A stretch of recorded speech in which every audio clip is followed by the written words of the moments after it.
السلام علیکم، میں آپ کی ہوسٹ مسکان، آپ دیکھ رہے ہیں نیوز کراچی سے رپورٹ کریں۔ ریاستی منگوبی ٹاؤن کے علاقے ماہی گیری میں سالانہ عرس کی پروقار تقریب کا شاندار انعقاد کیا گیا، جس میں چیئرمین منگوبی ٹاؤن حاجی نواز علی بروئی نے خصوصی شرکت کی۔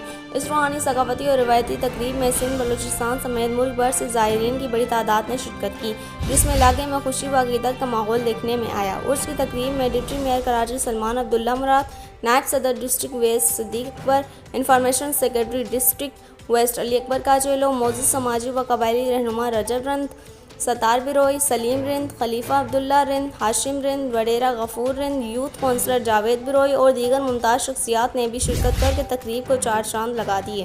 عرس کا مرکزی اور سب سے دلچسپ حصہ روایتی خیل ملاقڑہ تھا، جس میں سندھ اور بلوچستان کے نامور پہلوانوں نے اپنے فن کا مظاہرہ کیا۔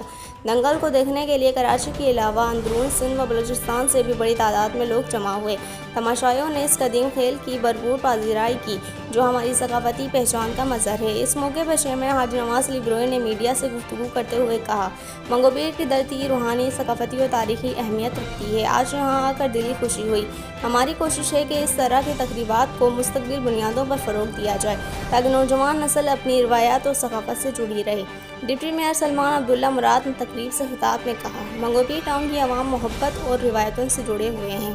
ایسے ثقافتی اجتماعات عوامی ہم آہنگی اور سماجی یکجہتی کو فروغ دیتے ہیں اور بلدیاتی قیادت ہر ممکن تعاون فراہم کرتی رہے گی۔ شرکاء نے شاندار انتظامات پر چیئرمین حاجی نواز علی بروئی اور ان کی ٹیم کو زبردست خراج تحسین پیش کیا اور اس امید کا اظہار کیا کہ منگوبی ٹاؤن انتظامیہ آئندہ بھی اسی عزم و خلوص کے ساتھ اپنی روایات کو زندہ رکھنے میں کردار ادا کرتی رہے گی۔